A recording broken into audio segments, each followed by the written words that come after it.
उधर डाल के मुंह में हम रेड़ते हैं, अगर उसने नीचे निकल गया तो हम अपने आप को धन्य मानते हैं कि मेरे माता या पिता ने मेरे हाथ से गंगा जल ले लिया, अब उनकी मुक्ति निश्चित है।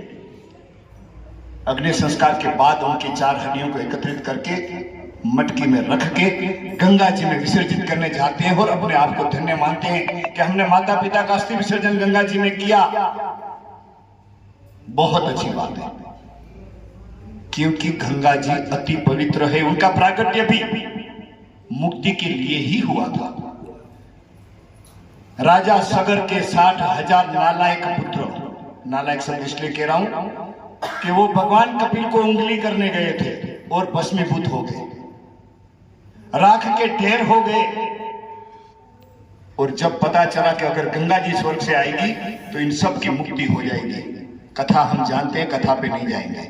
भागीरथ जी गंगा जी लेके आए और वहां गंगा सागर ले गए और वो 60,000 जो ढेरी पड़ी थी उनके ऊपर गंगा जी पसार हुई और वहां 60,000 विमान आए, सबकी मुक्ति हो गई, वो स्वर्ग में चले गए।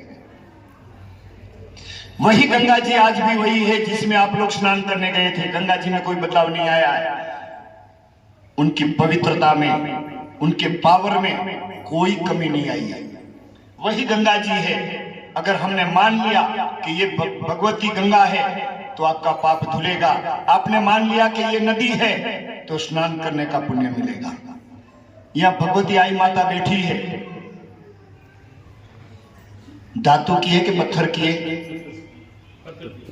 अगर कोई आके कहे कि ये भगवती आई माता की मूर्ति है पत्थर की, तो उनको थोड़ा सा भी आशीर्वाद प्राप्त नहीं होगा। जब आपके मन में ये भाव रहेगा कि तो आई माता खुद बैठी है और इनके बाद सर झुकाओगे, ढोक लगाओगे, तो साक्षात आई माता का आशीर्वाद आपके पास उतरेगा। आपकी जैसी दृष्टि होगी वैसी आपकी सृष्टि बनेगी। आपने माना कि गंगा जी परम पवित्र है, उसमें डुबकी लगाने से सगर पुत्रों का उद्धार हुआ, हमारा उद्धार होंगे, वो भाव से गए तो आपका उद्धार निश्चित है। एक दूसरा प्रश्न पूछता हूं, आप लोग उधर डाल के मुंह में हम रेड़ते हैं, अगर उसने नीचे निकल गया तो हम अपने आप को धन्य मानते हैं कि मेरे माता या पिता ने मेरे हाथ से गंगा जल ले लिया, अब उनकी मुक्ति निश्चित है। अग्नि संस्कार के बाद उनकी 4 हड्डियों को एकत्रित करके मटकी में रख के गंगा जी में विसर्जित करने जाते हैं और अपने आप को धन्य मानते हैं कि हमने माता पिता का अस्थि विसर्जन गंगा जी में किया। बहुत अच्छी बात है, क्योंकि गंगा जी अति पवित्र है। उनका प्राकट्य भी मुक्ति के लिए ही हुआ था। राजा सगर के 60,000 नालायक पुत्र, नालायक शब्द इसलिए कह रहा हूं कि वो भगवान कपिल को उंगली करने गए थे और भस्मीभूत हो गए, राख के ढेर हो गए। और जब पता चला कि अगर गंगा जी स्वर्ग से आएगी तो इन सब की मुक्ति हो जाएगी। कथा हम जानते हैं, कथा पे नहीं जाएंगे। भागीरथ जी गंगा जी लेके आए और वहां गंगा सागर ले गए और वो 60,000 जो ढेरी पड़ी थी उनके ऊपर गंगा जी पसार हुई और वहां 60,000 विमान आए, सबकी मुक्ति हो गई, वो स्वर्ग में चले गए। वही गंगा जी आज भी वही है जिसमें आप लोग स्नान करने गए थे। गंगा जी में कोई बदलाव नहीं आया है। उनकी पवित्रता में, उनके पावर में कोई कमी नहीं आई है। वही गंगा जी है। अगर हमने मान लिया कि ये भगवती गंगा है तो आपका पाप धुलेगा। आपने मान लिया कि ये नदी है तो स्नान करने का पुण्य मिलेगा। यहां भगवती आई माता बैठी है। धातु की है कि पत्थर की है? अगर कोई आके कहे कि ये भगवती आई माता की मूर्ति है पत्थर की, तो उनको थोड़ा सा भी आशीर्वाद प्राप्त नहीं होगा। जब आपके मन में ये भाव रहेगा कि तो आई माता खुद बैठी है और इनके बाद सर झुकाओगे, ढोक लगाओगे, तो साक्षात आई माता का आशीर्वाद आपके पास उतरेगा। आपकी जैसी दृष्टि होगी वैसी आपकी सृष्टि बनेगी। आपने माना कि गंगा जी परम पवित्र है, उसमें डुबकी लगाने से सगर पुत्रों का उद्धार हुआ, हमारा उद्धार होंगे, वो भाव से गए तो आपका उद्धार निश्चित है। एक दूसरा प्रश्न पूछता हूं, आप लोग माता आपकी गंगा जी को अपने गोमूत्र में धारण करती है, आपकी लक्ष्मी जी को अपने गोबर में धारण करके रखती है, शास्त्र में कई जगह उल्लेख है कि गाय माता के गोबर में लक्ष्मी जी और गौमूत्र में गंगा जी बसती है। कथा है भागवत में कि जब सभी देव देवता आके गंगा जी में प्रवेश कर गए और दोनों माताएं अहंकार वश पीछे रह गई, नारायण पास लास्ट में आई कि हमारी भी जगह दो। बोले अब जगह खाली नहीं है, अब तो लास्ट वाली सीट बची है। अपने आप को चेतनवंता बनने के लिए वो दोनों भगवतियों ने गोबर में और गोमूत्र में वास किया। जिनके गोबर में आपकी लक्ष्मी जी बसती है, जिनके लिए आप 12 से 15 घंटा कड़ी मेहनत करते हो, जिनके गोमूत्र में गंगा जी बसती है, जिनके गंगा जी में स्नान करके अपने को पवित्र होने के लिए आप छेक प्रयागराज तक्का खाने के लिए जाते हो, 14 किलोमीटर पैदल चलते हो। नारायण जी बताओ, आप उनके सिवा पहले 14 किलोमीटर कब पैदल चले थे? शायद याद भी नहीं होगा।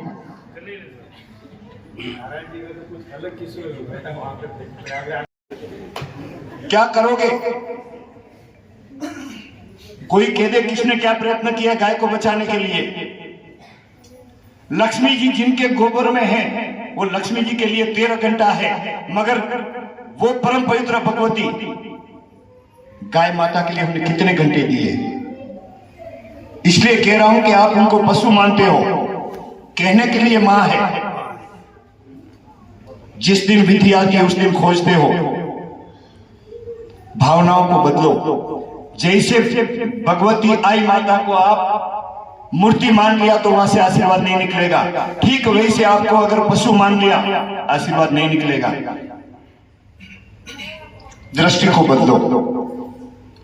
फिर भी कोई कहेगा कि नहीं, आप चाहे कुछ भी कहो महाराज जी, हम तो गाय माता मानते हैं, हम तो उसको भगवती मानते हैं। तो एक प्रश्न और पूछ लो। मंदिर के सामने से हम वाहन लेके निकलते हैं, सर झुकाते हैं। किसी का मंदिर हो, हनुमान जी का हो, हम शिव जी को मानते, मगर हनुमान जी का, राम जी का, कृष्ण के, हनुमान, गणेश जी के, किसी के भी मंदिर के आगे से निकले वहां हम सर झुकाते हैं। जो भगवान आप कहते हो जिनको वरद पुत्र है, वो गाय माता को जब रोड पे कूड़ा कचरा खाती हो तब क्या करते हो? निकल जाओ चुपचाप। बुरा लगे, मेरे को बहुत अच्छा लगा। क्यों अच्छा लगे? मैं आपको दो कथा के माध्यम से कहता हूं, आप लोग एक नंबर के झूठे हो, इसलिए आपको बुरा लगे। गाय माता को क्या मानते हो? पशु मानते हो, इसलिए आपको बुरा लगे। गाय माता को बिचारी लाचार मानते हो, इसलिए आपको बुरा लगे। गाय माता बिचारी नहीं है, बिचारे आप हो। आपकी चेतना को जगाने के लिए गाय माता कूड़ा कचरा खा रही है। आप जो बिचारे हो, आपकी शक्ति क्षीण होती जा रही है। एक मुसलमान तलवार लेके निकले पूरी कॉलोनी में तो 100 हिंदू आप घर में घुस जाते हो। एक कॉलोनी में मुसलमान आके घर बसा लिया, 15 साल में वो कॉलोनी पूरी मुसलमान की हो जाती है।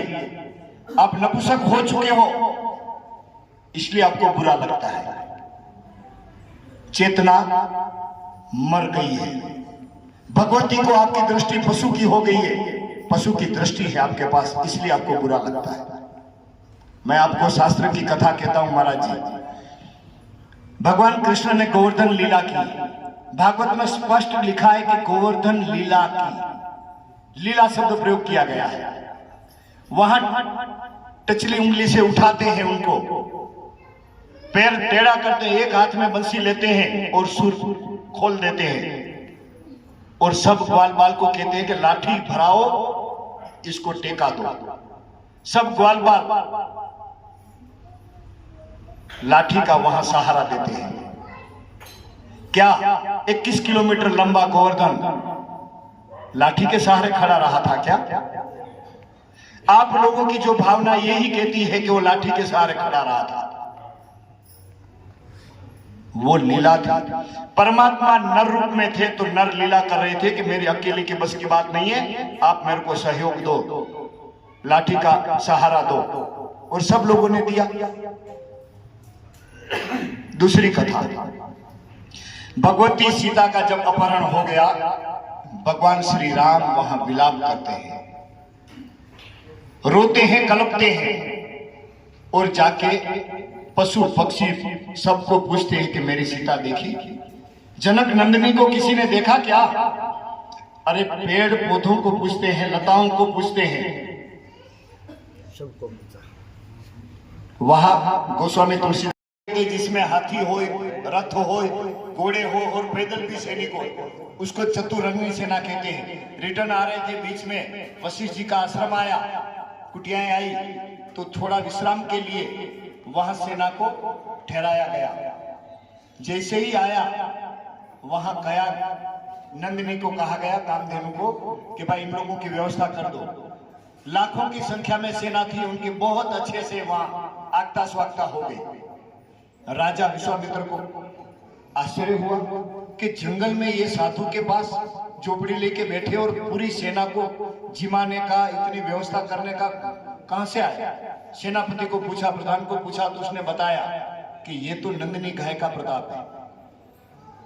बोले नंदिनी गाय का प्रताप है? तो यहाँ जंगल में वो नंदिनी क्या कर रही है? ये तो राज्य में चाहिए, राज्य में शोभा पाएगी, चलो उनको ले लो। लेने गए, वशिष्ठ ऋषि से मांगा तो मना किया कि भाई ये तो धरोहर है, ये मैं दे नहीं सकता। राजा के पास फिर से गए, विश्वामित्र ने ऑर्डर दिया कि छीन लो। सेनापति गए वहां छीनने के लिए। नंदिनी ने वशिष्ठ ऋषि की तरफ देखा, ऋषि ने प्रणाम किया और कहा कि माँ, हम साधु वेश में, मैं आपको दे नहीं रहा हूं, ये जबरदस्ती ले जा रहे हैं, आप ही कुछ करो। और वहां मां भगवती ने एक हुंकार भरा, ओम, और लाखों का वहां सैनिक उनके मुख से निकले और पूरी सेना को तुरंत एक स्वर में मार गिराया। राजा विश्वामित्र का घमंड टूट गया, अहंकार बढ़ा कि अब ये नंदिनी को लेके मानूंगा, और वो जंगल में चले गए, क्योंकि अकेले बचे थे और वैर रहने के लिए हजारों साल तक लड़ाइयां चलती रही। वशिष्ठ जी के 100 पुत्रों को मार दिया, लड़ाई खत्म नहीं हुई। कथा लंबी है, मगर मैं आपको ये बता रहा हूं कि वो नंदिनी वही है, मगर हमने पशु मान लिया तो वो पशु लीला कर रही है। जिस दिन हम भगवती मानेंगे उस दिन भगवती का दर्शन होगा। तो मैंने कहा कि आपको गाय माता को कूड़ा कचरा खाते समय आपको करुणा उपजती और हमको उसको लीला देखने का, ये भगवती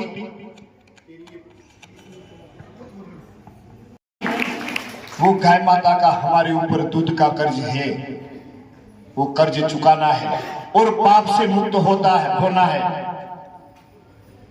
हमारे जाने अनजाने कहीं ना कहीं हमारी उदासीनता गाय को कटने का कारण है। कहीं हमको नरक में न जाना पड़े, वो प्रायश्चित करके हम अपने स्वर्ग का रास्ता प्रशस्त करें, ये बात समझाने के लिए हम आपके पास आए हैं। हम आपके सामने ये झोली फैला के भीख मांगते हैं कि ये झोली में आप हस्ताक्षर दे देना। हम आपको गारंटी के साथ कहते हैं, आजादी के समय सुभाष बाबू नेताजी ने जो एक नारा दिया था, क्या नारा था? तुम मुझे खून दो, हम तुम्हें आजादी देंगे। हम आपके पास वही नारा दोहराते हैं